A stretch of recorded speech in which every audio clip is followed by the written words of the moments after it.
प्रेम की ध्वजा होती है, और ये ध्वजा जो फहरा रही है वो प्यारी जू के चरण रज के प्रताप से। आधाय मूर्धन यदा पुरदार गोप्य काम्यम पदम प्रिय गुणैरपि पिच्छमौले भावोत्सवेन भजताम रस काम धेनुम तम राधिका चरण रेणु महाम स्मरामि। ये किशोरी जू की चरण रज का प्रताप। प्रेम नैवा लोके, वो किसी की तरफ नहीं देखता। प्रीति न काहू की कानी विचारे, मार्ग अपमार्ग विथिकित मन को अनुसरत निवारे। मार्ग है कि अपमार्ग है, ये धर्म है कि अधर्म है, ये सब कुछ प्रेमी नहीं देखता। प्रीति न काहू की कानी विचारे, प्रीति किसी की मर्यादा नहीं रखता, उसकी एक स्वतंत्र मर्यादा है, वो किसी की कहानी नहीं रखता। प्रेम में एक अपार बल है। ज्यों सरिता सावन जल उमगत सन्मुख सिंधु सिधारे, ज्यों नादहि मन दे कुरंगन प्रगट पारधी मारे। जैसे बाढ़ आती है तो फिर नदी को कोई रोक नहीं सकता समुद्र मिलन से, ऐसे ही प्रेमी के हृदय में जब उत्साह वर्धन होता है भगवत प्राप्ति का, लोक रीति वेद रीति अपना पराया ये सब त्याग कर एकमात्र प्रीतम के लिए प्राण हाहाकार कर उठते हैं। नहीं वावलोकति, वो कुछ नहीं देखता। प्राण चले जाएं पर प्रीतम का स्मरण न छूटे। प्राण तो तिनके के समान लगने लगते हैं जिसको प्रभु से थोड़ा भी प्यार हो जाता है। प्राणों का मोह तो अज्ञान के कारण होता है। प्रिया प्रीतम के एकांतिक रस में प्रविष्ट होने के लिए सबसे अपने मन को हटाकर मात तात सुत दार देह में मति अरुझय मति मंदा, हित किशोर को होए चकोर तू लख वृंदावन चंदा। जहां जहां हमारा राग है वहां से मन हटाकर अनुराग रूप प्रियालाल के चरणों में समर्पित कर दिया। द्वंद्व एकांतरस प्रविष्टो हृदय शेषाति धन्योत्तम, धन्य धन्य धन्य तेज इनके उपास्य हैं। धन्योत्तम, जिसने अपने मन को प्रियालाल की कृपा बल से गुरुदेव की कृपा बल से समेट कर प्रियालाल में लगा दिया तो धन्य धन्य धन्य, उसका भूत धन्य, उसका वर्तमान धन्य, उसका भविष्य धन्य। धन्य धन्य धन्य तेज इनके उपास्य है। राधा कृष्ण रसान्मोह पुलकितो नित्याश्रुधाराधर। अब उसकी दशा बदल जाती है जो सब जगह से मन हटाकर प्रियालाल के चरणों में अर्पित कर देता है। बोले वो श्यामा श्याम के प्रेम में पुलकित अश्रुधारा बहाता हुआ अपना समय व्यतीत करता है। आंखों से अश्रु बह रहा है, हृदय में ध्यान है, मुख में नाम है, शरीर रोमांचित है। मम भक्ति युक्तो भुवनम पुनात, वो लोक के लोक पावन करने की सामर्थ्य रखता है ऐसा महात्मा। चित्र प्रेम विकारवान वत्कदानंदामि वृंदावने। ऐसे विचित्र प्रेम के विकारशील वर्धनशील प्रतिक्षण प्रेम बढ़ रहा है। ये दिव्य है। प्रतिक्षण वर्धनशील प्रेम में एक विचित्र दशा को प्राप्त होकर हम कब वृंदावन में आनंद से झूमेंगे। झूम झूम करके, नाच नाच कर, गा गा कर, रो रो कर अपने प्रीतम को श्यामा श्याम को कब वृंदावन में रिझाएंगे। हसन नृत्यन गायन नति पुलकितो त्यश्रुनयनो मुहुस्तंभ स्वेदा द्यति मधुर भावैश्च वलितः। कदा वृंदारण्यम निज दयित राधा मधुपतौ मुदा ध्यायम ध्यायम चिरमदिवसाम्युन्मद रसः। ऐसे मैं कब वृंदावन वास करूंगा। कभी अपनी प्रियाजू को रिझाने के लिए नाच रहा हूं, प्रियाजू को रिझाने के लिए, किसी और के लिए देखना भी। मन से भी ये दृष्टि नहीं जानी चाहिए कि कोई और देख रहा है, सिर्फ अपने आराध्य देव के लिए नृत्यम। अपने प्यारे जू की चेष्टाएं देखकर कभी कभी ऐसी हास परिहास रसिका हमारी स्वामिनी है कि उपासक उन्मत्त होकर खूब हंसता है। हमारी स्वामिनी जो हास परिहास रसिका है, बहुत विनोद होता है प्रिया प्रीतम सहचरियों में, ये एकांतिक रस है। हास परिहास में सब निमग्न, तो उन चेष्टाओं को देखकर उपासक कभी हंसता है। अचानक ध्यान बदल जाता है, अरे इतना समय हुआ अभी प्रियालाल मिले नहीं, चिल्ला चिल्ला कर रोने लगता है। एकदम भाव समाधि लगी, सामने प्रियालाल गाने लगता है, नाचने लगता है। ऐसी प्रेम दशा, पुलकित शरीर, नेत्रों में अश्रु, हृदय में महान भाव, अपने प्रीतम श्री राधा मधुपति अर्थात श्यामा श्याम का ध्यान करते हुए रसोन्मत्त होकर मैं कब अखंड वृंदावन वास करूंगा। वृंदावन प्रेम समुद्र है, वास का मतलब है खत्म खेल। जिसका आना जाना मिट गया, उसका आना जाना मिट गया। जिसने वृंदावन का अखंड आश्रय ले लिया, मिट गया आना जाना। विश्वास करो, ये धाम है अपने प्रभाव से अनंत जन्मों के सब संस्कारों को भस्म करके भगवत प्राप्ति करा देता है। पर भगवत प्राप्ति की इच्छा जिसके अंदर हो, वो नहीं तो यहां भी पापाचरण कर बैठेगा, यहां भी मनमानी आचरण कर बैठेगा। अगर संत सदगुरुदेव के द्वारा कमान में चढ़ाकर जैसे बाण मारा जाता है, लक्ष्य भेद देता है, ऐसे साधक को अपनी इच्छा पर चढ़ाकर, आज्ञा पर चढ़ाकर लक्ष्य भेद, नहीं तो फंसा लेती माया। ये भक्ति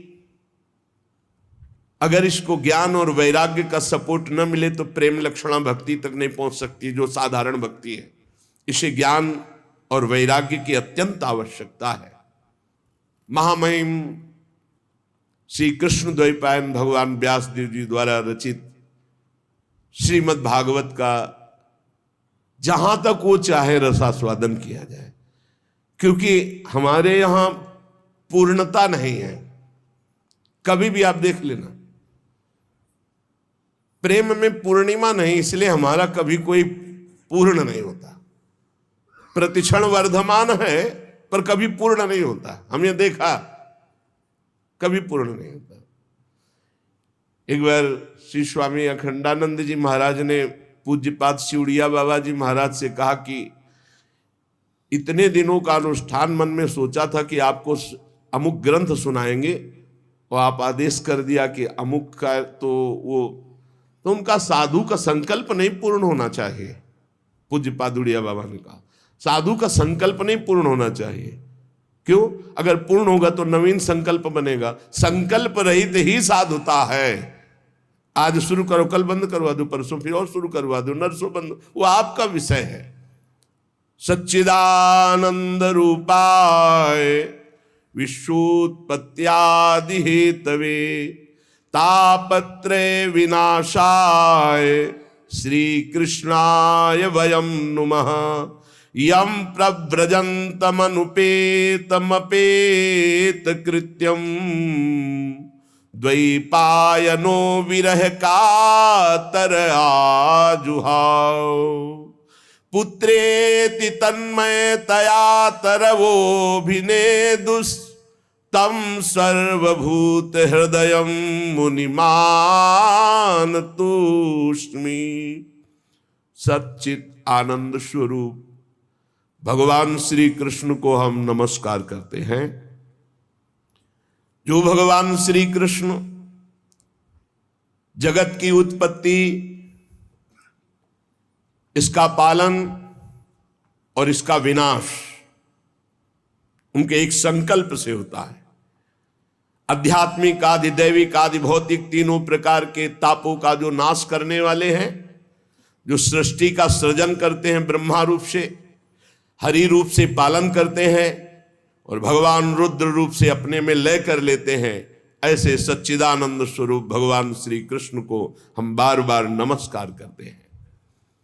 और महामहिम परमहंस शिरोमणि श्री सुखदेव जी को नमस्कार करते, क्योंकि अभी प्रकट ही हुए हैं, कोई संस्कार भी नहीं हुआ, न यज्ञोपवीत संस्कार, न लौकिक वैदिक कोई अनुष्ठान का अवसर ही नहीं दिया। गर्भ से निकलते ही नाल छेदन भी नहीं हुआ महाराज का। ऐसे महान वैरागी गर्भ से निकलते ही चल दिए, जिनके पीछे पीछे श्री कृष्ण द्वैपायन भगवान व्यास देव जी, हा पुत्र बेटा तुम कहां जा रहे हो, एक शब्द नहीं बोले। इतनी तन्मयता है ब्रह्म तत्व में कि वृक्षों से निकल रहा है सुकोहम सुकोहम सुकोहम। जो ऐसे समस्त भूत प्राणियों में विराजमान भगवत स्वरूप परमहंस शिरोमणि श्री सुखदेव जी महाराज है, उनके चरणों में कोटिशाह प्रणाम नमस्कार करते हैं। एक बार नैमिषारण्य में, बड़ा पावन क्षेत्र है नैमिषारण्य, बड़े भजन के परमाणु हैं। 88,000 ऋषि और श्री शौनक जी उनके मुखिया हैं। 88,000 ऋषियों में सब विराजमान हैं और मंचाधीन श्री सूत जी महाराज हैं।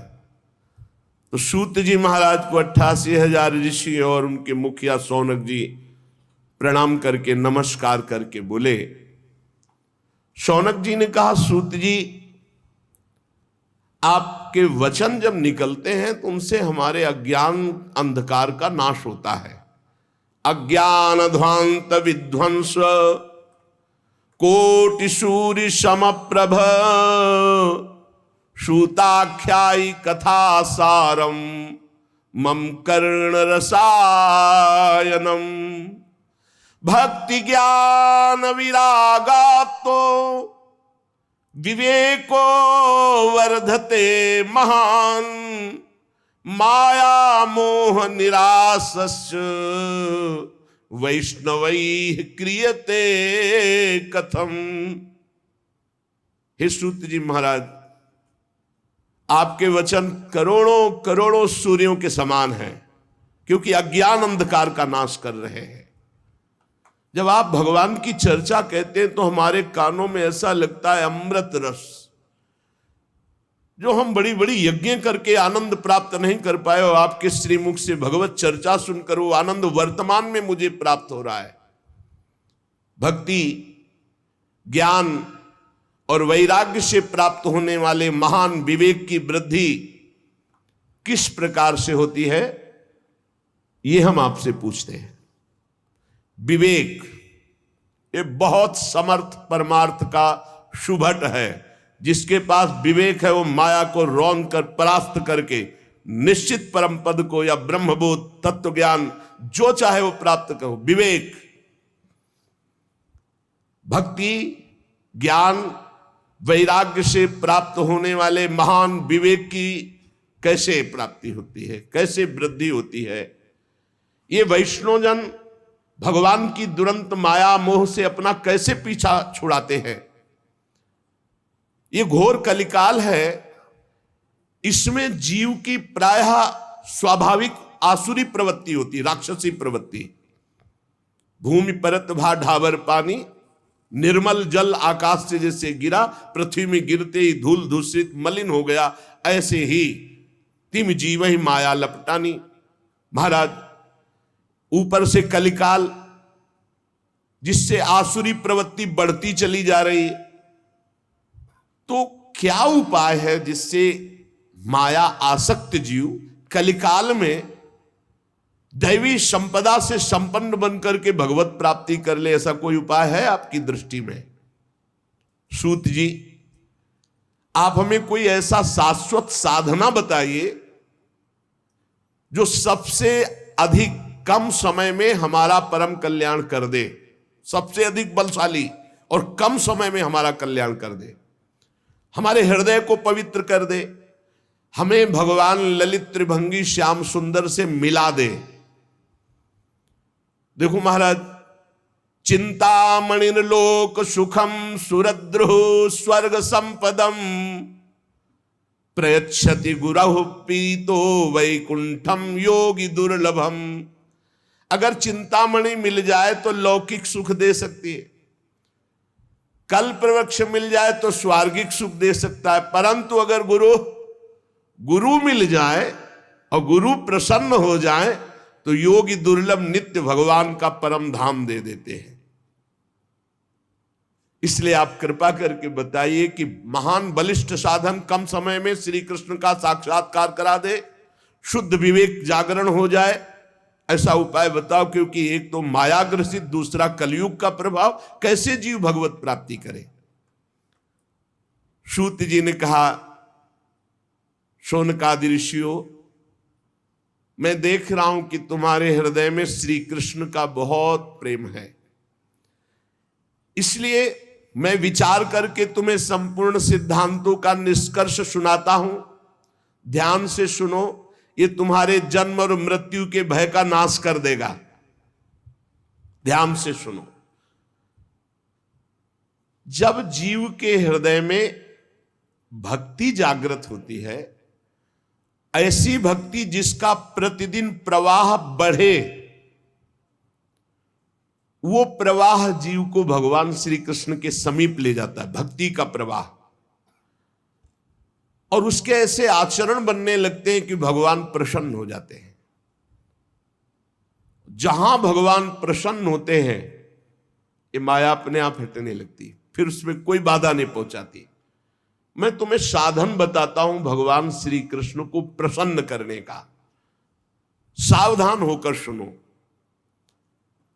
कलयुग में जीवों के काल रूपी सर्प के मुख का ग्रास होने के त्रास का आत्यंतिक नाश केवल भगवान की कथा से हो सकता है।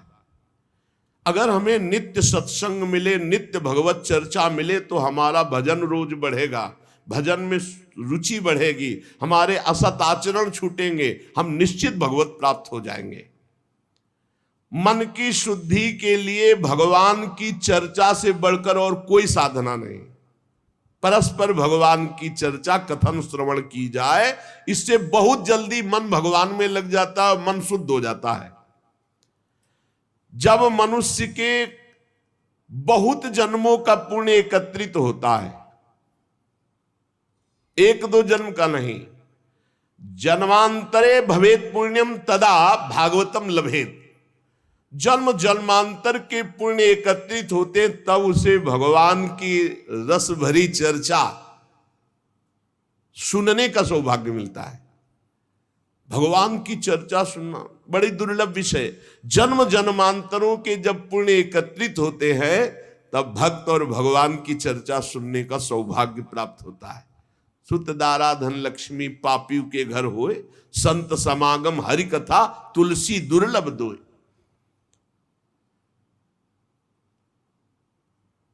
ये बहुत अमूल्य है भगवान की चर्चा। देखो, जब श्री सुखदेव जी महाराज राजा परीक्षित को कथा सुनाने के लिए उद्यत हुए, तो देवता लोग अमृत का कलश लेकर के आए और कहा, महाराज, देवता अपना काम बनाने में बड़े कुशल होते हैं। नमस्कार किया और कहा, महाराज, ये अमृत कलश है, क्या करें? सुखदेव जी ने कहा, इसका क्या करें? नहीं, आप हमें कथा अमृत दे दीजिए और ये अमृत पिला दीजिए। परीक्षित को तक्षक सर्प काटेगा भी, तुम मरेंगे नहीं, क्योंकि अमृत का प्रभाव होता है, इसीलिए तो आप कथा सुना रहे हैं। उनको निर्भयता प्राप्त हो जाएगी अमृत से, और हमें सुना दीजिए कथा अमृत, जिससे हम मुक्त हो जाएंगे। अदला बदली कर लो, आप हमें कथा अमृत पान करा दो, हम परीक्षित जी को, ये देवता लोग कह रहे कि देवलोक का अमृत पान करा देंगे तो तक्षक काटेगा भी तो भी नहीं मरेंगे। हंस पड़े श्री सुखदेव जी, बड़े चतुर बनते हो। कहां एक कांच और कहां मणि, कहां इंद्र नीलमणि श्याम सुंदर की मनोहर चर्चा, और कहां ये भय शोक प्रदान करने वाला अमृत। क्योंकि उसको पीने के बाद भी देवता भयभीत होते हैं, शोकित होते हैं, ईर्ष्या होती है, कामनाएं होती हैं। वो अमृत किस काम का? और श्री कृष्ण कथा अमृत तो निर्विकार करके भगवत प्रेम में डुबो देता है। कहां कांच और कहां मणि, कहां ये अमृत और कहां श्री कृष्ण लीलामृत। श्री सुखदेव जी ने हंसी उड़ा दी कि अरे जाओ तुम ये कलश लेकर जाओ, तुम अधिकारी नहीं हो। दैन्य भाव से, आर्त भाव से अगर मांगते तो कुछ देने की जरूरत नहीं थी, अपने आप कथा सुनने को मिल जाती। लेकिन तुम बदला, अदला बदली कि हमें भगवदामृत पिला दो, ये हम देवामृत तुम्हें दे दे। ये कहां कांच और कहां भगवान श्री कृष्ण की चर्चा। तुम भक्त नहीं, तुम अभक्त हो। देखो, उपासक को यह ध्यान रखना, हर उपासक के हृदय में एक बात रहती है। पहली हमारी मांग होनी चाहिए भगवत प्राप्ति, पर हर उपासक के मन में होती है आखिरी बात कि भगवत प्राप्ति तो हो ही जाएगी, हम भोग भोग लेते हैं। कभी नहीं होगी ऐसे उपासक को। जो भगवत प्राप्ति को टालता है और अन्य भोगों को प्राथमिकता देता है, उसके लिए भगवत प्राप्ति बहुत दुर्लभ है। एक भक्तमाल जी में प्रसंग आता है कि एक बहुत बड़े सिद्ध महापुरुष के पास एक कथा सुनाने वाले कि महाराज, हमने श्रीमद् भागवत कथा का ज्ञान प्राप्त किया है गुरुजनों से, तो वो आपको सुनाना चाहते हैं। तो उनका अहोभाग्य, भगवान की असीम कृपा, आप कथा सुनाएंगे। 7 दिन भगवत चर्चा सुनी। इसके बाद कहा कथा सुनने के बाद कुछ भेंट देनी चाहिए, बोलो आप क्या चाहते हो। सिद्ध पुरुष थे, पता था उनको। तो उनका भगवान संतान नहीं है, अगर एक संतान हो जाती, जाओ 7 दिन कथा सुनाने का फल हमारे भजन के प्रभाव से तुम्हारा नवीन प्रारब्ध बनेगा और तुम्हारे संतान होगी। और हाँ, भगवान संतान भी हो गई पर धन नहीं है तो कैसे हम पालन पोषण करेंगे। इसलिए आपकी कृपा से कुछ ऐसा विधान बन जाए कि हमारा परिवार चलता रहे, इससे कुल परंपरागत हमें लक्ष्मी की प्राप्ति हो। हरि चर्चा सुनाई है, विधान बन जाएगा धन का भी बन जाए। ठीक है, जाओ। और कुछ भगवान की थोड़ी भक्ति भी हो जाए। चुप, पहले संतान, दूसरे में धन और तीसरे में भक्ति। कदाप तेरे को भक्ति प्राप्त नहीं हो सकती। जाओ, संतान होगी, संपत्ति मिलेगी, भक्ति नहीं। और अगर पहले बोले होते पहले नंबर में कि भगवान की भक्ति, और अब प्रभु संतों का भोग लगे, ठाकुर जी का भोग लगे, इसके लिए नाथ। और प्रभु कोई संत सेवा करने वाला हमारे कुल में भी हो जाए, सब हो जाता। पहले भक्ति, लेकिन भक्ति सबसे पीछे नहीं। अभक्तास्तांश्च विज्ञाये न ददौ सा कथामृतम, श्रीमद् भागवती वार्ता सुराणाम अपि दुर्लभा। भगवान की कथा दैन्य आर्त भाव से, अहोभाग्य मनाकर सुनी जाती है, इस भाव से नहीं, अदला बदली से नहीं। श्री सुखदेव जी ने देखा कि इनके हृदय में भक्ति नहीं है, ये बदले में कथा सुनना चाहते, इसलिए अनाधिकारी हैं। ये जानकर कथामृत का दान नहीं किया। ये देवताओं को भी दुर्लभ है भगवत चर्चा, श्री कृष्ण कथा। पूर्व काल में श्रीमद् भागवत के श्रवण से राजा परीक्षित को परम पद मिला, यद्यपि सर्प ने काटा था। ब्रह्मा जी को बड़ा आश्चर्य हुआ। उन्होंने सत्यलोक में साधनों को तौला, एक तरफ सब साधन और एक तरफ भगवान की पावन लीला कथा। तो सब साधन हल्के पड़ गए और भगवान की चर्चा सबसे भारी रही। भगवत लीला कथा ये सीधे भगवत प्राप्ति कराती है। रत्नावती जी ने कोई और साधन नहीं किया, केवल दासी के मुख से भगवत चर्चा। ब्राह्मण पत्नियों ने मथुरा, कोई और नहीं, गोपीजनों ने और कोई नहीं, परस्पर भगवत चर्चा, भगवत गुणानुवाद, बड़ी दिव्य अवस्था। कलयुग में भगवान की लीला कथा सुनने से तत्काल माया मोह का नाश होकर के भगवत प्राप्ति होती है। और कहीं सप्ताह विधि से जो श्रवण करते हैं कामना पूर्वक, उनकी जो कामना होती है, या पाप प्रायश्चित, पापों का नाश, कामनाओं की पूर्ति, भगवत प्राप्ति, सब कुछ इसमें सुलभ है। शौनक जी ने पूछा, सांसारिक प्रपंच से मुक्त एवं विचरणशील देवर्षि नारद जी, सनकादि के साथ संयोग कहां हुआ? वो विधि विधान के श्रवण में उनकी प्रीति कैसे हुई? सूत जी ने कहा, मैं तुम्हें वो भक्ति पूर्वक कथा सुनाता हूं। श्री सुखदेव जी का मैं अनन्य शिष्य हूं। सूत जी कह रहे, श्री सुखदेव जी ने मुझे अपना प्रिय शिष्य जानकर एकांत में मुझे सुनाया है। एक दिन विशालापुरी में चारों निर्मल ऋषि सनक सनंदन सनातन सनत कुमार सत्संग के लिए आए हुए थे। वहां उन्होंने देखा देवर्षि नारद जी को। शनकादि ने देवर्षि नारद जी के दर्शन से ही प्रश्न उत्पन्न हो गया और कहा, भगवान के भक्त का मुख उदास नहीं होता, तुम्हारा मुख उदास क्यों है? भगवान के भक्त का मुख उदास नहीं होता, उदास का कोई विशेष कारण होता है। आपका चिंतातुर होना, उदास होना और आपका जल्दी जल्दी चलना, इन तीनों बातों से मुझे लग रहा है कि कुछ न कुछ विशेष बात है। क्योंकि भक्त गजराज की चाल चलता, मस्त भगवत चिंतन परायण। भक्त का मुख प्रसन्न होता है, वो चिंता शोक से मुक्त होता है। नारद जी को उदास देखकर, चिंतातुर देखकर और जल्दी जल्दी आते हुए देखकर कहा, आपका आगमन कहां से हो रहा है? आप इस समय जो व्याकुल हैं, इसका मतलब कोई समस्या है। इसलिए अनासक्त पुरुष की ऐसी स्थिति किसी विशेष समस्या से होती। वो क्या समस्या है? देवर्षि नारद जी से सनकादि ने पूछा। नारद जी ने कहा, महाराज,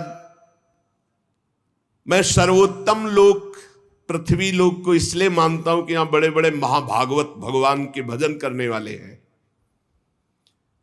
तो मैं पृथ्वी लोक में आया, यहां पुष्कर, प्रयाग, काशी, गोदावरी अर्थात नासिक, हरिद्वार, कुरुक्षेत्र, श्रीरंग, सेतुबंद, कई तीर्थों में मैं विचरण करता रहा, लेकिन मुझे इन सब तीर्थों में जाने पर जो शांति चाहिए वो नहीं मिली।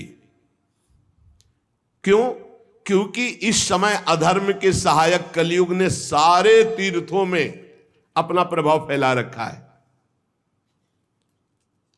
मैंने तीर्थों में देखा, देवर्षि नारद जी कह रहे, सत्यम नास्ति तपः शौचम दया दानम न विद्यते उदरम भरणो जीवा वाराकाह कूट भाषण।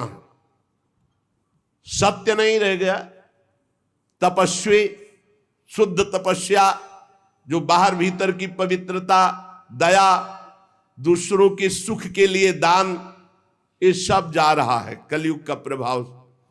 बेचारे जीव केवल कैसे पेट पालन हो, सब असत्य भाषी हो रहे हैं, असत्य भाषी। देवर्षि नारद जी कह रहे, कोई बिरला भगवान का आश्रित जो भगवत मार्ग में निरंतर चित्त को जोड़े हुए है, उसी के ऊपर कलयुग का प्रभाव नहीं तो कह रहे हैं कि सब असत्य भाषण और आलसी, मंद बुद्धि, भाग्यहीन, उपद्रव करने वाले, उद्दंडता करने वाले। और आगे कह रहे हैं, बहुत देवर्षि नारद जी बोल रहे हैं, इसलिए हम कह रहे कि जो बोल रहे बहुत शुद्ध बोल रहे।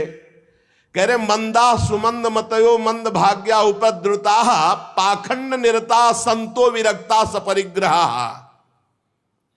जहां जहां हम तीर्थों में गए, कोई बिरला ऐसा है जो अपने सही मार्ग में चल रहा है, नहीं दंभ और पाखंड का बोलबाला है। सब प्रकार का परिग्रह स्वीकार किया जा रहा है। जब गृहस्थों की तरफ देखा तो घरों में स्त्रियों के जो भाई होते हैं ना, वही सलाहकार हैं। देवर्षि नारद जी बोल रहे हैं, कलयुग का प्रभाव। तरुणी प्रभुता गेहे श्याल को बुद्धिदायका। श्री सदगुरु बुद्धिदायका, कलयुग में नहीं, तरुणी प्रभुता गेहे श्याल को बुद्धिदायका। और बोले लोभ से कन्या विक्रीणो लोभा दंपति नाम च कलकनम। इस कलयुग ने ऐसी दुर्गति कर दी है, क्रय विक्रय सामान वस्तुओं की किया जाता है कि लड़का किया जाता है। तुम्हारे लड़का उसके लड़की हो बेचारे की जितनी श्रद्धा होगी वो देगा ही। ये दहेज मांगना, दहेज लेना इच्छा से युक्त होकर नहीं, हमारे पूर्व से चला आ रहा है। कन्या वाला जितनी सामर्थ्य होती खूब भावपूर्वक वर पक्ष को देता रहा है, उसका भाव रहा है, लेकिन वर पक्ष मांग करके वैसे घर में नई साइकिल नहीं, लड़का मोटरसाइकिल के लेगा तब ही चलेगा, दुल्हन भी ले, केवल तुम लड़का हो इसलिए, और वो पढ़ लिख करके घर परिवार से आपके पास आ रही है, पूरे जीवन आपकी सेवा करेगी। तुम्हें ये नहीं समझ में आ रहा, तुम्हें चाहिए कमा करके। अरे हमें तो लगता है कि कार वगैरह व्यवस्था तो देनी चाहिए लड़की वाले को, कि हमारे कुल चलाने के लिए लड़की दी व्यवस्था, तुम्हें कभी कोई कष्ट ना पड़े। लड़की वाला बेचारा देता है ऊपर से और वो मांग करते हैं। स्त्री पुरुष फिर भी आपस में कलह, बड़ा विचित्र। महाराज देवर्षि नारद जी सनकाद से कह रहे, महात्माओं के आश्रम में गया, तीर्थों में गया, पावन नदियों में गया, यहां सब दुष्टों ने देवालयों को नष्ट कर दिया। कलयुग का ऐसा प्रभाव हो रहा है कि शुद्ध योगी मिलना, सिद्ध मिलना, सिद्ध ज्ञानी मिलना, सिद्ध भक्त मिलना, सिद्ध सत्कर्मी मिलना बड़ा कठिन हो रहा है। न योगी नैव सिद्धो वा न ज्ञानी सत्क्रियो नरा कलिदावा नले नाद्य साधनम भस्मताम गतम। भ्रष्टाचार फैला रहा है कलयुग। सारे साधन इस समय कली रूपी दावानल से भस्म हो रहे हैं। हमने देखा कि बाजारों में अन्न बिकने लगा है, पहले अन्न नहीं बिकता था। देवर्षि नारद जी कह रहे कैसा कलयुग का प्रभाव बढ़ गया है। अट्टशूला जनपदा शिवशूला दुजातय कामिन्य केशशूलिन्य संभवंती कलाविः। दुजातय जो विप्रजन है वो पैसा लेकर के वेद पढ़ाते हैं, तो फिर परिवार कैसे चले? नहीं, वेद पढ़ाते थे वो तो गुरुदक्षिणा में या कार्य की पूर्णता में जजमान तो खुद देता था, मांगने को नहीं कहा गया। गोस्वामी तुलसीदास जी ने भी कहा बेचहि वेद धर्म दुहि लेहि। पैसा तय करके वेद का पाठ करना या शास्त्रों का श्रवण कराना, ऐसा निषेध ये कलयुग का प्रभाव है। देवर्षि नारद जी कह रहे हैं शास्त्र तस्मात् शास्त्रम प्रमाणम कामिन्यः केशशूलिन्यः संभवन्ति कलाविः। इस कलयुग ने ऐसा भ्रष्टाचार मचा दिया कि चरित्र बेच करके लोग जीवन यापन करना चाहते हैं। बड़ा विचित्र है। बोले चरित्र बेच करके उदर पोषण करने की वृत्ति, ऐसा दिमाग। नौकरी मिल जाए, रुपया मिल जाए, पद मिल जाए, चरित्र चला जाए, उसका कोई महत्व नहीं। ऐसा कलयुग बुद्धि को भ्रष्ट कर देता है। एवं पश्यन कलेर दोषान पर्यटन नवनीमहम यामुनम तटमापन्नो यत्र लीला हरेरभूत। मैं ऐसे विचरण करते हुए भयानक कलयुग के दोषों को देखता हुआ परम पावन यमुना जी के पुलिन पर विराजमान जो श्री वृंदावन धाम है, जहां भगवान श्री कृष्ण की नित्य लीला हो चुकी है, हो रही है और होती रहेगी। तत्राश्चर्यम मया दृष्टम सूर्यताम तन्मुनीश्वरा एका तु तरुणी तत्र निषण्णा खिन्न मानसा। मुनिवरों, मैंने एक बड़ा आश्चर्य देखा वृंदावन में। वहां एक बड़ी तेजोमयी दिव्य युवती खिन्न मन से बैठी है, उसके पास दो पुरुष वृद्धावस्था को प्राप्त अचेत पड़े हुए सांस ले रहे हैं। वो तरुणी बार बार उन दो वृद्ध पुरुषों की सेवा करके जगा रही है, दुलार कर रही है, पर वो जगी नहीं रहे। तरुणी खिन्न मानसा, बहुत उदास है। दश दिक्षु निरीक्षन्ति रक्षितारम निजम वपुः विज्यमाना सतस्त्रिभिर बोध्यमाना मुहुर्मुहु। वो दसियों दिशाओं में देख रही कि कोई मेरा सहयोगी आ जाए और इन दो को चेतना दिला दे। बार बार वो वस्त्र से पंखा झल रही, उन्हें चेतना लाने की कोशिश। मैंने ये दूर से चरित्र देखा, कौतूहलवश पास गया। वो दिव्य तरुणी खड़ी हुई और प्रणाम करके व्याकुल होकर मुझसे कहने लगी, देवर्षि नारद जी, एक क्षण ठहर जाइए, मेरी चिंता को दूर कर दीजिए, क्योंकि आप जैसे संतों का दर्शन समस्त चिंता और पापों को नष्ट करने वाला होता है। आपके वचनों से मेरे दुख की बहुत कुछ शांति हो जाएगी, मुझे विश्वास है। क्योंकि यदा भाग्यम भवेत भूरि भवतो दर्शनम तदा, जब मनुष्य के बहुत बड़े भाग्य उदय होते तब आप जैसे संतों के दर्शन होते हैं। नारद जी ने कहा कि देवी तुम कौन हो, बहुत तेजस्वी हो, और ये दोनों वृद्ध पुरुष कौन है तुम्हारे जो तुम इनकी सेवा कर रही हो, और बहुत सी कमल नयनी देवियां तुम्हें घेरे हुए हैं। तुम विस्तार से अपने दुख और अपना परिचय बताओ, दुख का कारण और परिचय। तो उस दिव्य युवती ने कहा, अहम भक्ति रीति ख्याता इमौ में तनयो मतौ ज्ञान वैराग्य नामानौ काल योगे न जर्जरौ गंगाद्या सरितश्चेमा मत सेवार्थम समागता। मेरा नाम भक्ति है, ये मेरे पुत्र हैं जो वृद्ध हो गए ज्ञान और वैराग्य। समय के प्रभाव से, कलयुग के प्रभाव से मेरे पुत्र वृद्ध हो गए ज्ञान और वैराग्य। ये जो मेरी सेवा में है ये गंगादि दिव्य नदियां हैं। मैं समस्त देवियों से सेवित हूं क्योंकि प्रेम लक्षणा भक्ति हूं। तपोधन मैं अपनी कथा सुनाती हूं और सुनकर आप मुझे शांति प्रदान करें। मैं द्रविड़ देश में उत्पन्न हुई, कर्नाटक में बड़ी, कहीं कहीं महाराष्ट्र में सम्मानित हुई, गुजरात में मुझे थोड़ा बुढ़ापा जैसा लगा। घोर कलयुग के प्रभाव से पाखंडियों ने मुझ भक्ति को छीण कर दिया है।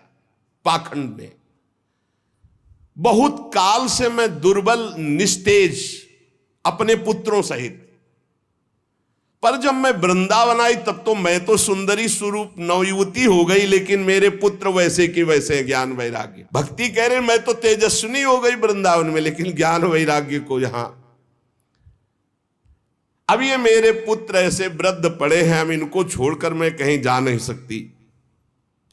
जरठत्वम समायातौ तेन दुखेन दुखिता साहम तु तरुणी कस्मात् श्रुतौ वृद्धा विमोकुता। बड़ी समस्या है, माता जवान और बेटे बूढ़े, मैं दुखी हूं। हम तीनों एक साथ रहते हैं, ज्ञान वैराग्य भक्ति, फिर ये विपरीतता क्यों? ऐसा होना चाहिए, पुत्र तरुण होना चाहिए, माता बूढ़ी होनी चाहिए। मैं तरुण हूं, मेरे पुत्र ज्ञान वैराग्य बूढ़े हैं। योग निधि आप इसका कारण बताइए। नारद जी ने कहा, साध्वी आपके बात करते करते मैंने ज्ञान दृष्टि से सब कुछ देख लिया, तुम्हें विषाद नहीं करना चाहिए। भगवान श्री हरि तुम्हारे अधीन है। प्रेम अधीन भगवान का नाम, प्रेमाधीन, भक्ताधीन मनः पूज्यो, भक्ति के अधीन है, तुम्हें विषाद शोभा नहीं देता। सूत जी कहते हैं, मुनिवर नारद जी ने एक क्षण में ही सब कारण जान लिया और नारद जी ने कहा, देवी सावधान होकर सुनो, ये दारुण कलयुग है। इसी से इस समय सदाचार, योग मार्ग, तपस्या, सब मार्ग, भगवत मार्ग जितने हैं प्रायः ये गुप्त लुप्त होते जा रहे हैं। कलिकाल का ऐसा प्रभाव बढ़ता चला जा रहा है। हे देवी, जना अघासुरायन्ते साठ्य दुष्कर्म कारिणः। सबका मन दुष्टता में ज्यादा लगता है। दुष्कर्म करना, पापाचरण करना, जो मन बुद्धि है, ये ज्यादातर पाप कर्म के कभी नहीं अघाते हैं। जहां देखो जो सही मार्ग से चलेगा उसे दुख, म्लान, निंदा, उपहास। बड़ा बुद्धिमान होगा जो सही मार्ग में धैर्य पूर्वक चल पावे, नहीं तो लोग ऐसा उसका उपहास करेंगे और ऐसा दृश्य देखने को कलयुग दिखाएगा कि पाप कर रहा है, मौत से रह रहा है, धर्म से चल रहा है, बड़ा दुखी हो रहा है। कलयुग का ऐसा प्रभाव बढ़ रहा है कि यहां शुद्ध ज्ञानी मिलना, शुद्ध भक्त मिलना, शुद्ध पंडित मिलना, पंडिता समदर्शिना बड़ा कठिन हो रहा है। ऐसा नहीं कि नहीं है, पर बड़ा कठिन हो रहा है। पृथ्वी में इतना पाप बढ़ता जा रहा है कि भगवान शेष जी के लिए भार रूप हो रही है पृथ्वी। मैं तो आया था मृत्यु लोक में भक्तों का समागम प्राप्त करने, लेकिन इस समय छूने और देखने योग्य भी नहीं रह रही है। बड़ा अमंगल हो रहा है पृथ्वी में। इस संसार में वैराग्य और ज्ञान की किसी की जरूरत है नहीं, इसीलिए बूढ़े हो गए तुम्हारे पुत्र। विषयानुरागी अंधे बने हुए, भोगों में लगे हुए, इसलिए वैराग्य की जरूरत नहीं। भोगों में सुख बुद्धि, इसलिए ज्ञान की जरूरत नहीं। तुम इसलिए जवान यहां हो गए कि वृंदावन है, यहां संयोग से सदैव तुम जवान रहोगी। कभी तुम्हें कोई भी अंग 64 अंगों में भक्ति के कोई भी अंग यहांहीन नहीं, क्योंकि संपूर्ण अंगों से परिपूर्ण ये भगवान का धाम है ना।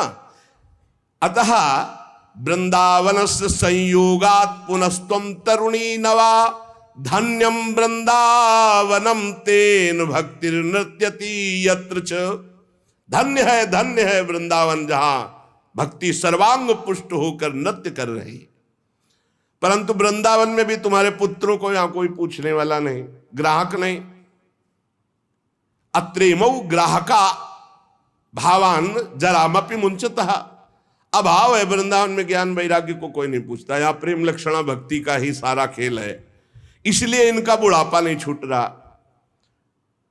पर यहां आनंद से सो रहे, क्योंकि भगवान का धाम है, तो इनको भगवत स्पर्श जनित आनंद की प्राप्ति हो रही, इसलिए शांत सो रहे। भक्ति ने कहा कि सुना था कि राजा परीक्षित ने देखा था कलयुग को, फिर इस पापी को मार क्यों नहीं डाला, रहने क्यों दिया? इस पापी कलयुग के आते ही सबकी बुद्धि भ्रष्ट हो गई, सब वस्तुओं का सार न जाने कहां चला गया। परीक्षित जी ने मार क्यों नहीं डाला इसको? और करुणामय भगवान श्री हरि से भी ये कैसे देखा जा रहा है?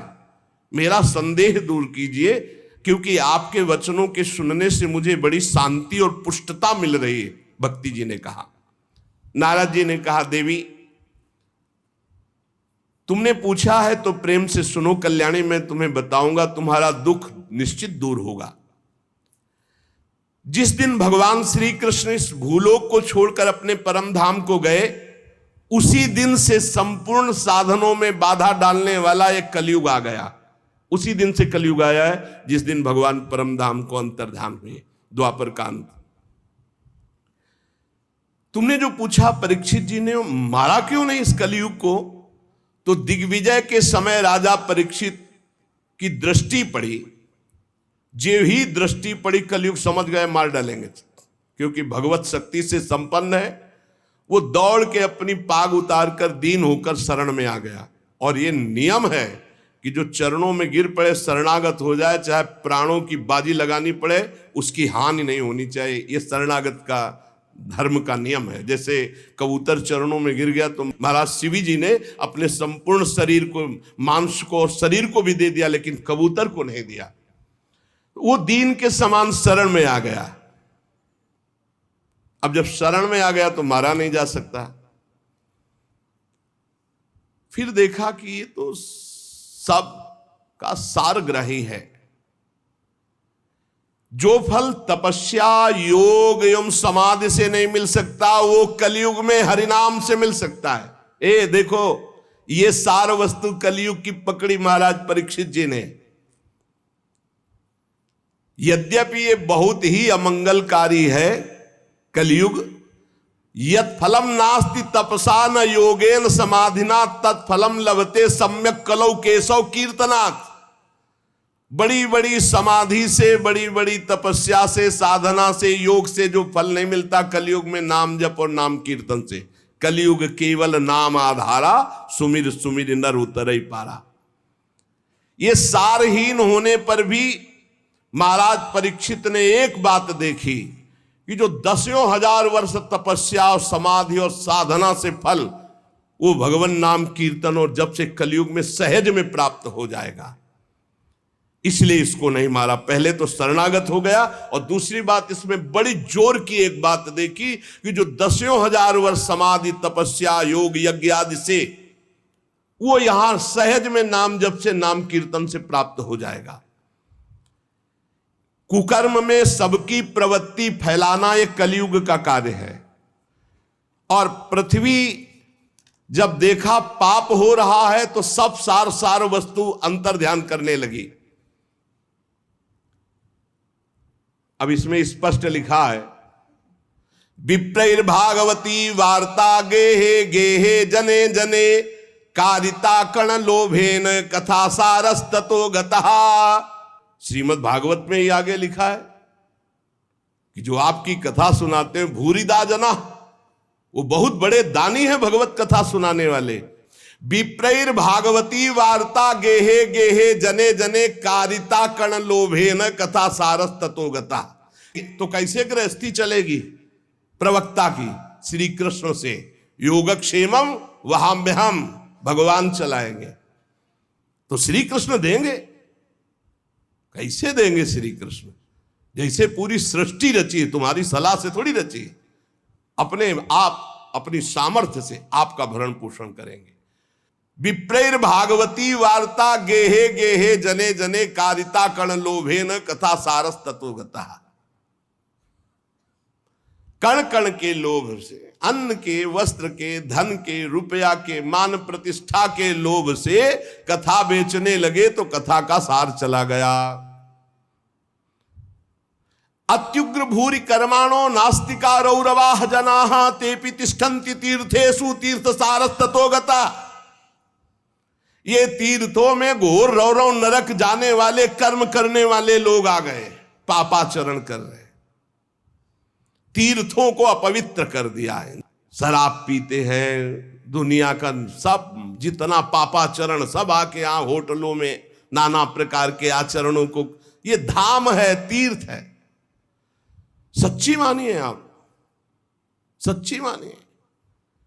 गंगा यमुना के पावन तटों पर नशा कर रहे हैं बैठ के, जहां भजन करना चाहिए वो नशा कर रहे हैं। जहां धाम में आकर रो रो कर प्रभु से क्षमा याचना मांगकर भजन करना चाहिए, मेरे पापों का प्रायश्चित हो जाए, वहां पाप कर रहे हैं। देवर्षि नारद जी कह रहे अत्युग्र भूरि कर्माणो, छोटे मोटे पाप नहीं, बड़े बड़े पाप कर रहे। अत्युग्र भूरि कर्माणो नास्तिका रौरवाह जना, ये सब रौरव नरक जाने वाले अधिकारी लोग। तेपि तिष्ठन्ति तीर्थेषु तीर्थम सारस ततो गता, ये तीर्थों में वास करने लगे तो तीर्थ का महत्व जाने लगा, तीर्थ का सार जाने लगा। काम क्रोध महालोभो तृष्णा व्याकुल चेतसा तेपि तिष्ठन्ति तपसी तपः सारस ततो गता। ये तपस्वी का भेष बनाने वाले, काम क्रोधी लोभ मोह तृष्णा व्याकुल चित्त वाले, ये तपस्या का नाटक करने लगे, इसलिए तपस्या का ढोंग करने से तपस्या का सार चला गया। तो लोभ दंभ और पाखंड का आश्रय लेने से ये संत भेष का महत्व जा रहा है। देवर्षि नारद जी और भक्ति का संवाद हो रहा है। शास्त्र अभ्यास केवल किया जा रहा है, भगवत प्राप्ति के लिए नहीं, विकारों पर विजय प्राप्त करने के लिए नहीं, भगवत ध्यान के लिए नहीं। पंडितास्तु कलत्रेण रमन्ते महिषायु पुत्रस्योत्पादने दक्षा अदक्षा मुक्ति साधने। और न ही वैष्णवता कुत्र संप्रदाय पुरःसरा एवं प्रणयताम प्राप्तो वस्तु सारा स्थले स्थले। जो संप्रदायाचार्य द्वारा सिद्धांत वर्णन की हुई वैष्णवता है, कहीं कहीं किसी में देखी जाती, नहीं तो सब मनमानी आचरण, मनमानी आचरण। इसलिए वैष्णवता का सार लुप्त हो रहा है। कलयुग ने ऐसा पाए जान जगत, हरिवंश महाप्रभु, पाए जान जगत में सब जन कपटी कुटिल कलयुगी टंचु। पुंडरीकाक्ष भगवान सब कुछ देख रहे हैं क्योंकि कलयुग का राज्य है, शासन है उन्हीं के द्वारा। इति तद्वचनम श्रुत्वा विस्मयम परमम गता भक्ति रुचे वचो भूया सूर्यताम तच्च शौनक। सूत जी कहते शौनक जी जब देवर्षि नारद के वचन सुने, भक्ति को बड़ा आश्चर्य हुआ। फिर उसने जो कहा सुनो, भक्ति ने कहा देवर्षि आप तो धन्य है, मेरा बड़ा सौभाग्य जो आपका समागम हुआ, क्योंकि साधु नाम दर्शनम लोके सर्वसिद्धि करम परम। भगवत प्रेमी महात्मा का दर्शन इस समस्त सिद्धियों को प्रदान करने वाला होता है। धन्योस्मि मद भाग्येन समागता।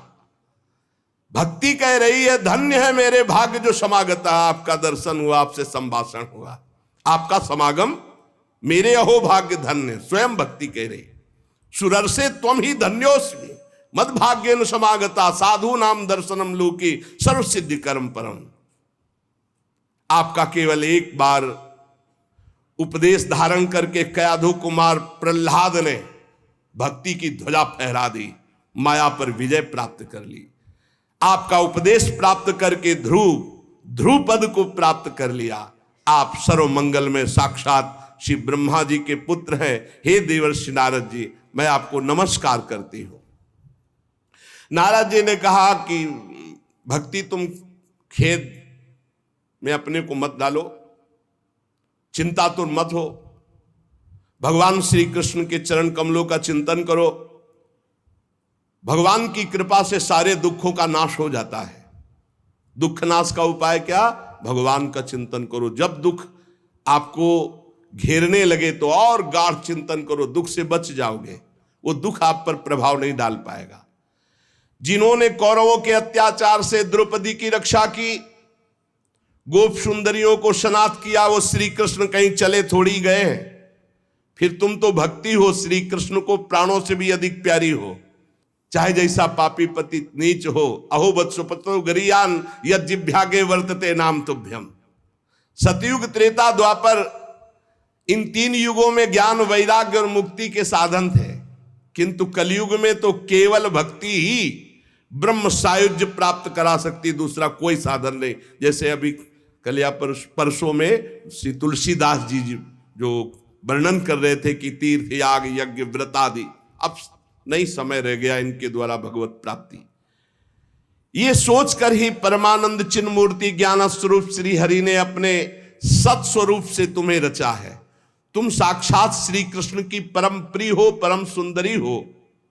एक बार जब तुमने हाथ जोड़कर पूछा था कि मैं क्या करूं, तब भगवान ने यही आज्ञा थी कि मेरे भक्तों का पोषण करो। तुमने भगवान की आज्ञा स्वीकार की, तुम पर भगवान बहुत प्रसन्न है।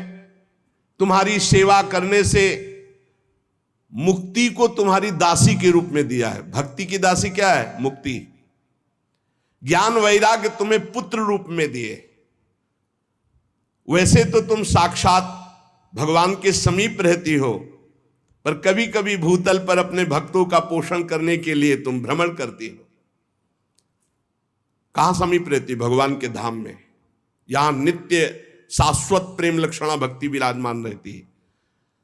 तुम मुक्ति रूपी दासी ज्ञान वैराग्य रूपी पुत्र को लेकर पृथ्वी तल पर सतयुग से द्वापर पर्यंत बड़े आनंद से रहे, पर कलयुग में तुम्हारी दासी मुक्ति पाखंड रूप रोग से पीड़ित होकर क्षीण हो गई, इसलिए वो तो भगवान के पास चली गई। अब जब भगवान जिसको मुक्ति देंगे वही मुक्त हो सकता है। अब इस लोक में तुम्हारे पास बचे ज्ञान और वैराग्य, वो बूढ़े हो चुके हैं, ज्ञान वैराग्य काम नहीं कर रहा, पर वो तुम्हारे पास ही हैं। कलयुग के कारण तुम्हारे पुत्र उत्साहहीन वृद्ध हो गए हैं, पर चिंता मत करो, मैं संकल्प लेता हूं इनका नव जीवन, ज्ञान वैराग्य को मैं जागृत करूंगा। सुमुखी, कलयुग में बहुत बड़े दोष हैं, पर कलिना सदृशा कोपि युगो नास्ति वरानने तस्मिस्त्वाम स्थापिष्यामि गेहे गेहे जने जने। इसमें बड़ा भारी गुण है, भगवान के नाम कीर्तन से परम पद प्राप्त होता है। मैं घर घर में भक्ति का स्थापन करूंगा, तुम चिंता मत करो। देखो, अन्य सब धर्मों को दबाकर भक्ति विषयक महोत्सवों को यदि आगे ना रखूं, घर घर में तुम्हारा प्रचार न कर दूं, तो मैं भगवान श्री हरि का दास नहीं। तुम निश्चिंत हो जाओ। तदा ना हम हरेर दासो लोके त्वाम न प्रवर्ते। अगर भक्त ये कभी कह दे तो निश्चिंत हो जाना, तो वो करे न करे, उसका जो संबंध हुआ उससे हरि कर देंगे। अपनो परण विसार भगत को पूरो परण निभाओ। अगर कभी भक्त उत्साह में आकर कह दे कि जा तुम्हारा परम कल्याण निश्चित है, नहीं तो मैं भगवान का दास नहीं, परम कल्याण निश्चित है, तुम बेपरवाह हो जाओ, कौन हो, कहां के हो, कैसे हो, इससे मतलब नहीं। अपनो परण विसार भगत को पूरो परण। देवर्षि नारद जी ने कहा तदा ना हम हरेर दासो लोके त्वाम न प्रवर्तते। मैं भगवान का दास नहीं कहलाऊंगा अगर घर घर में तुम्हारी स्थापना न कर दे। इस कलयुग में जो जीव तुमसे युक्त होंगे, वो चाहे जितने बड़े पापी हों, वो भगवान श्री कृष्ण के अभय धाम को प्राप्त होंगे। जिसके हृदय में प्रेम लक्षणा भक्ति निवास करती है, उस पुरुष को यमराज कभी स्वप्न में भी नहीं देख सकते। जागृत की तो बात जाने दो, थोड़ी भी भक्ति जिसके हृदय में है, यमराज कभी नहीं देख सकते। देवर्षि नारद जी, जिनके हृदय में हे भक्ति महारानी आपका थोड़ा भी आदर है, उसे कभी प्रेत नहीं छू सकता। पक्की बात, ये विश्वास करो, ध्यान पूर्वक सुनो। एसाम चित्ते वासुदेव भक्ति, थोड़ी भी, जो सर्वदा प्रेम रूपिणी, नाते पश्यंत कीनासम स्वप्ने अमल मूर्त है। जो यमराज है वो स्वप्न में भी उसे नहीं देख सकते, जिसके हृदय में भगवान श्री हरि की भक्ति है, वसेत भक्ति, वासुदेव भक्ति। और बड़ी हिम्मत से ये बात पकड़ लो कि तुम्हें कभी कोई प्रेत छू नहीं सकता। न प्रेतो न पिशाचो वा राक्षसो वासुरोपि वा भक्तियुक्त मनस्का नाम स्पर्शेन न प्रभुर भवेत। स्पर्श नहीं कर सकता है, पक्की बात है। ये हमने देखा है, आगे पीछे चलते देखा है, थोड़ा भय प्रदान करते देखा है, लेकिन छुआ नहीं आज तक। गंगा के किनारे स्मशान में पूरी रात, अब क्या पता कि आगे क्या है, पर कभी शरीर को कोई चोट पहुंचाई हो या स्पर्श किया हो, आज तक कभी हिम्मत नहीं पड़ी। अपना कल्याण करने के लिए भक्तों का दर्शन, भक्तों से संभाषण हो, लेकिन अमंगल नहीं कर सकते। बैठा लो, गले में कंठी बंधी है, भगवान का नाम चल जपते हो, कभी कोई प्रेत तुम्हें छू नहीं सकता। डरना मत। प्रेत योनि होती है, ऐसा नहीं कि नहीं होती, 84 लाख योनियों में है। इसी में प्रसंग में आएगा आगे चल करके।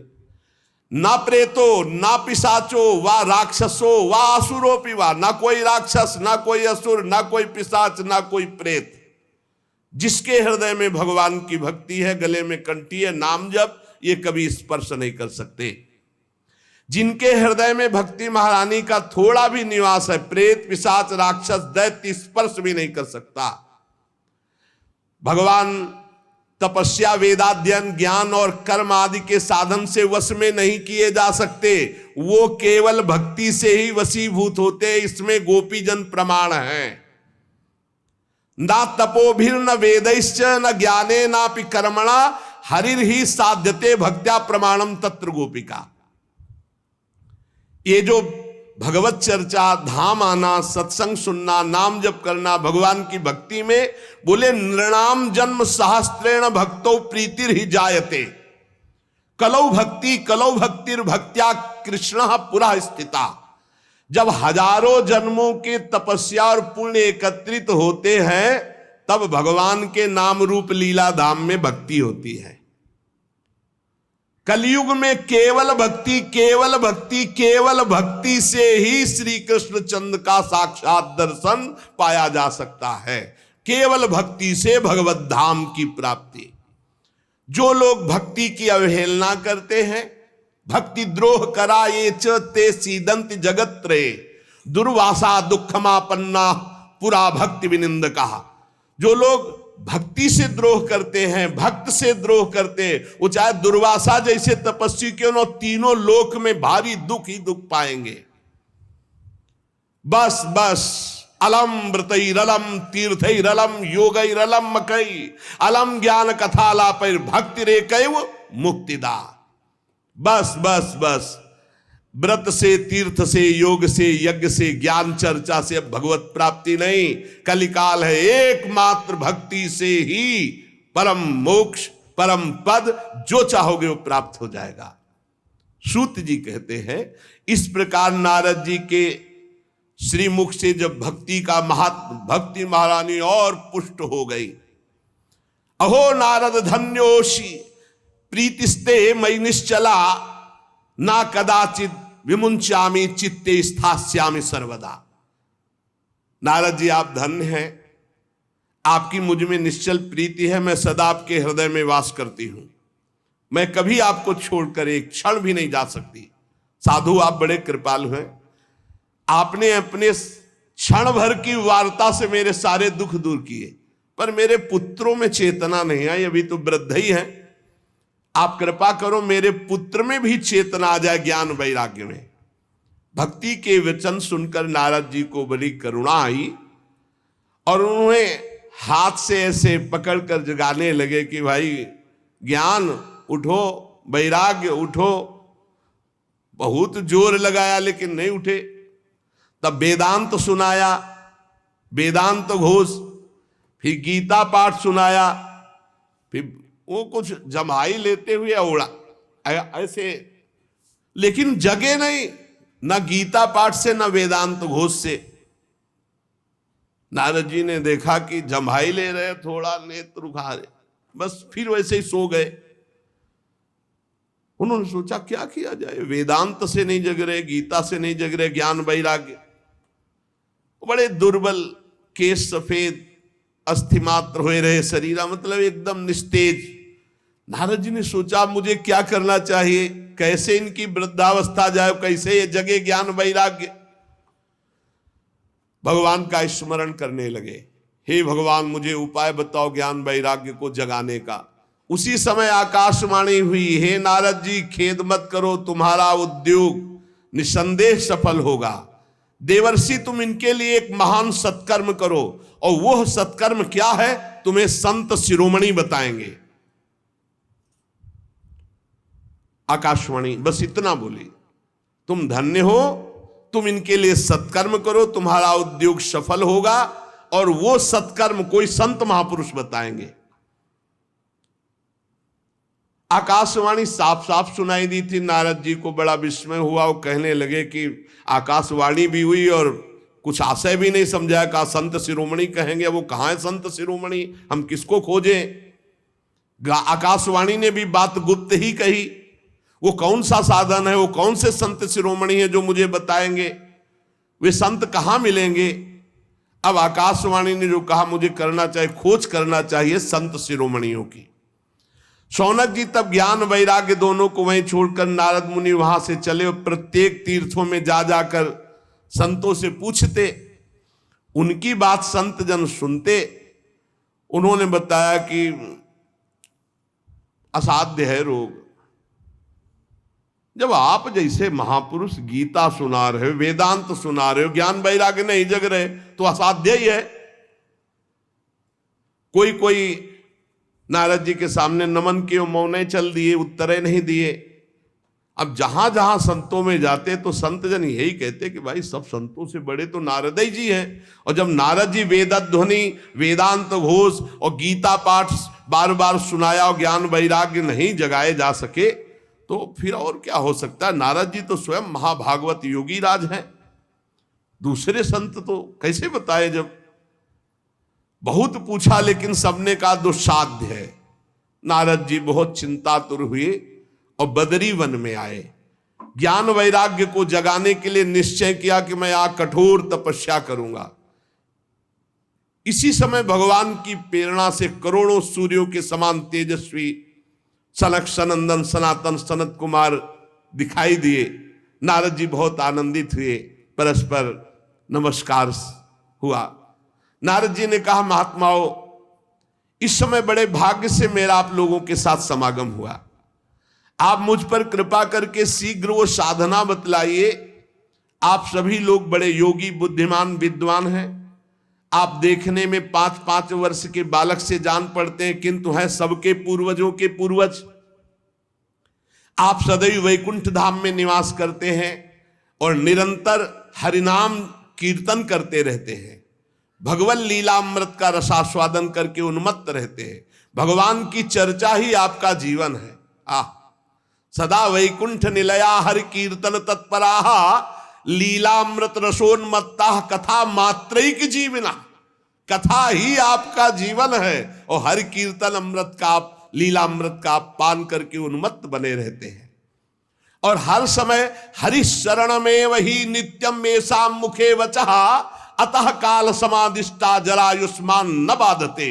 हर समय आपके मुख से निकलता रहता है हरि शरणम हरि शरणम हरि शरणम।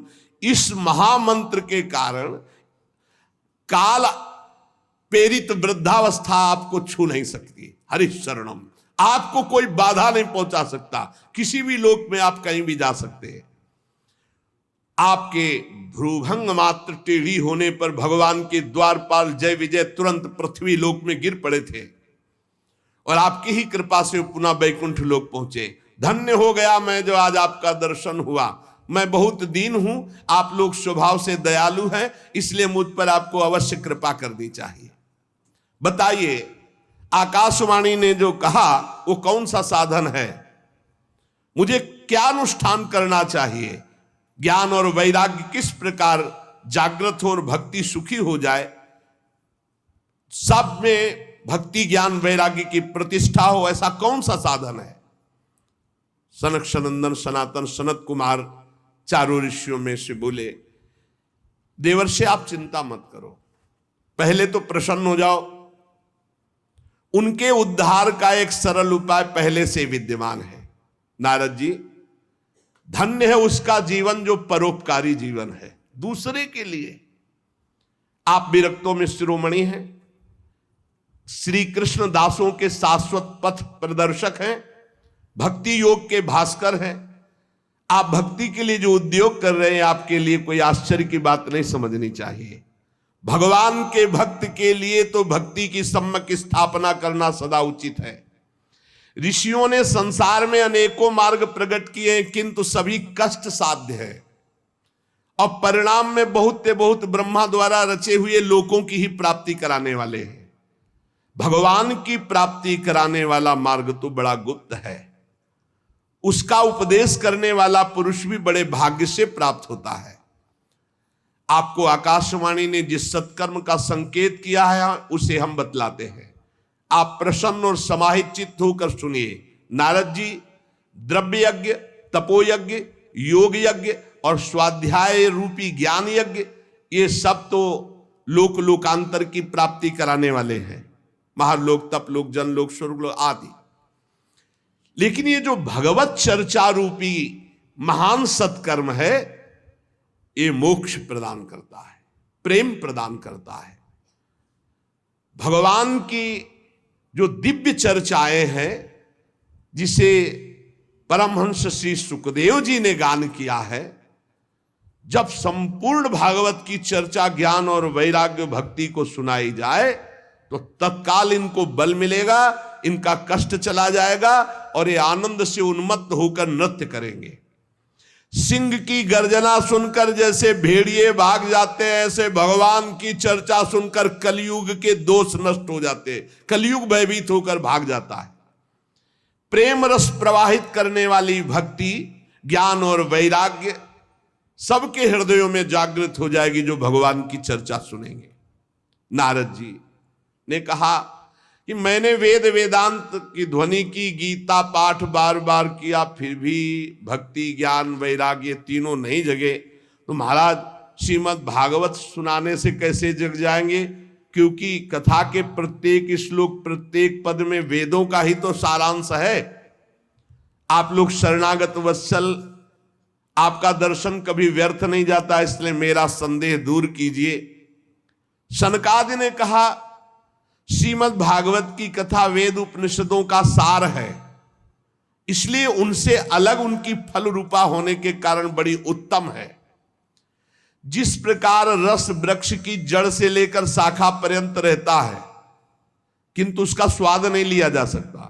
वही जब अलग फल रूप में आता है तो उसका स्वाद लिया जाता है। जैसे दूध में घी रहता है किंतु उसका स्वाद नहीं लिया जाता, जब प्रक्रिया के द्वारा अलग किया जाता है तो उसका स्वाद अलग हो जाता है। जैसे गन्ने में शक्कर रहती है पर प्रक्रिया के द्वारा फिर उसका स्वाद अलग लिया जाता है, ऐसे ही वेद उपनिषद का सार फल रूप है जो भगवान श्री कृष्ण की चर्चा से युक्त श्रीमद् भागवत है। ये भगवान व्यास देव जी ने भक्ति ज्ञान और वैराग्य को प्रकाशित करने के लिए स्वयं रचा है। वेद वेदांत के पारगामी गीता की भी रचना करने वाले भगवान व्यास देव जी खिन्न होकर अज्ञान समुद्र में गोते खा रहे थे। तो आप याद करो, आपने ही तो 4 श्लोक में इसका उपदेश किया था, उसे सुनते ही उनकी सारी चिंता दूर हो गई थी। फिर इसमें आपको आश्चर्य क्यों हो रहा है? जो आप हमसे प्रश्न कर रहे हैं, आपको उन्हें शोक और दुख का विनाश करने वाले इस महामहिम भगवत चर्चा को सुनाना चाहिए। नारद जी ने कहा, महानुभाव, आज तो मैं कृतकृत हो गया। आपका दर्शन जीव के संपूर्ण पापों को तत्काल नष्ट कर देता है। जो संसार दुख रूप दावानल से तपे हुए हैं उन पर शीघ्र ही शांति की वर्षा हरि जब करते तो आप जैसे महात्माओं का दर्शन हो जाता है। आप निरंतर भगवान शेष जी के सहस्त्र मुखों से गाए हुए भगवत कथा अमृत का पान करते रहते हैं। मैं प्रेम लक्षणा भक्ति का प्रकाश करने के उद्देश्य से आपकी शरण लेता हूं। जब अनेकों जन्मों के संचित पुण्य पुंज का उदय होता है तो मनुष्य को सत्संग मिलता है। भाग्योदयेन बहुजन्म समर्जितेन सत्संगमं च लभते पुरुषो यदा वै अज्ञान हेतु कृत मोह मदांधकार नाशम विधाय ही तदोदयते विवेका। अनेकों जन्मों के जब पुण्य एकत्रित होते तब सत्संग मिलता है, और जब सत्संग मिलता है तब अज्ञान जनित मोह मद रूप अंधकार का नाश होकर विवेक उदय होता है, और जब विवेक उदय होता है तो भगवान से प्रेम होता है। जब अविवेक होता है तो संसार से प्रेम होता है। नारद जी, अब मैं भक्ति ज्ञान और वैराग्य को स्थापित करने के लिए प्रयत्न करूंगा। परमहंस शिरोमणि श्री सुखदेव जी के कहे हुए भागवत शास्त्र की कथा द्वारा उज्जवल ज्ञान यज्ञ करूंगा। यह यज्ञ मुझे कहां करना चाहिए? आप इसके लिए कोई स्थान बतला दीजिए। आप लोग वेद के पारगामी विद्वान हैं, इसलिए मैं सुख शास्त्र की महिमा सुनना चाहता हूं। इसकी विधि क्या है, कितने दिनों में सुने, कृपा करके बताइए। जब नारद जी ने ऐसा कहा तो शनकादि बोले, आप बड़े विनीत हैं, क्योंकि सब जानते हुए आप पूछ रहे हैं, सर्वज्ञ हैं आप, पर आप पूछ रहे हैं इसलिए हम आपको ये बातें बता रहे हैं। इस समय हरिद्वार के पास आनंद नामक एक घाट है, बड़ा शांत है, एकांतिक है, ब्रह्म ऋषियों द्वारा सेवित है। देवता सिद्ध लोग वहां सेवन करते हैं। भांति भांति के वृक्ष और लताएं हैं, और वहां कोमल नवीन बालू बिछी हुई है। बड़ा सुरम्य एकांत प्रदेश है। हर समय गंगा जी की कलरव और सुगंध जो कमलों की है वो वायु लाती रहती है। हमें लगता है वहीं इस ज्ञान यज्ञ का आरंभ किया जाए, आनंद घाट में।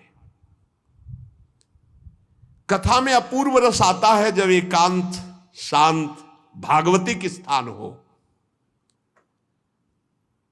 हमने देखा है कथा का प्रभाव, और आप देख लीजिएगा, एक बार केवल अनुष्ठान होने दीजिए और आपके सामने निर्बल जरा जीर्ण अवस्था में पड़े हुए ज्ञान वैराग्य यदि नृत्य न करने लगे तो कहना।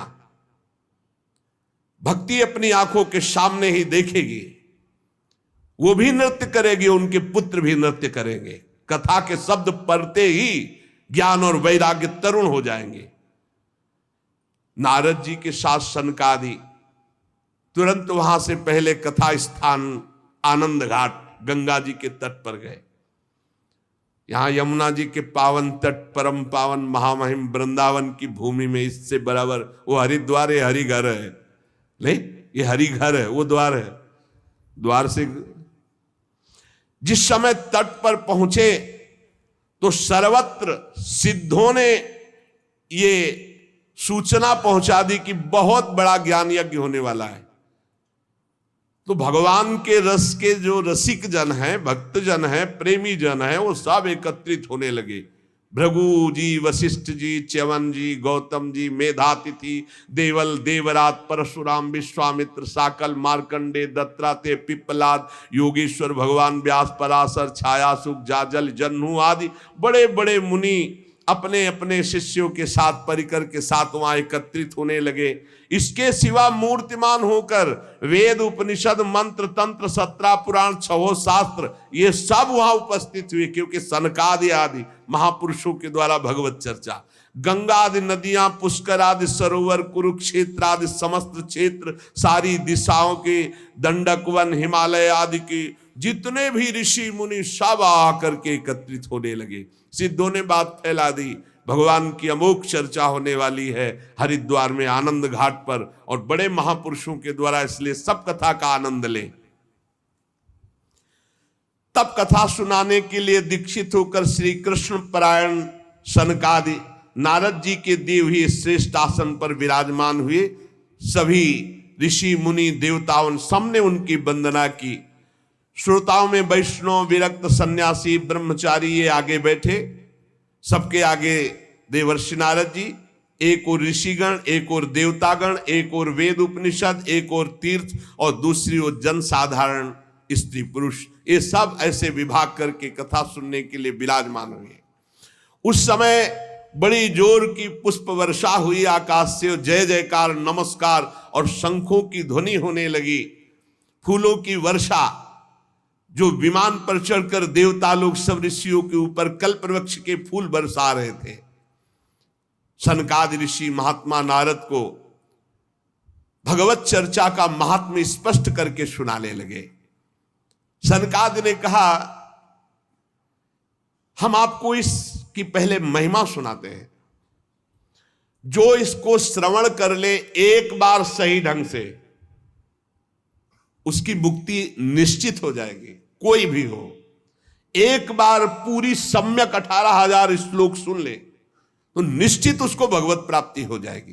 पहला ये श्रवण का फल है, तुम्हारी समझ में आवे ना आवे, एक बार आपने ध्यान से भगवत चर्चा सुनी सम्यक, तो इसका फल है कि अंततो गत्वा तुम्हारा कल्याण हो जाएगा।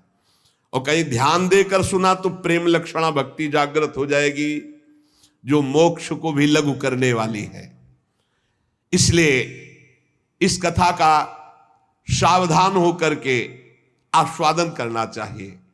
जो पूरी कथा सुन लेगा तो श्रवण मात्र से श्री हरि हृदय में आकर विराजमान हो जाएंगे, हरि जागृत हो जाएंगे। भय प्रकट कृपाला, अभी यहां 3 गुणों का पर्दा लगाकर आनंद ले रहे, सो रहे, फिर वो जग जाएंगे, पर्दा हट जाएगा और भय प्रकट कृपाला, तो हमें हृदय में ही साक्षात्कार हो जाएगा।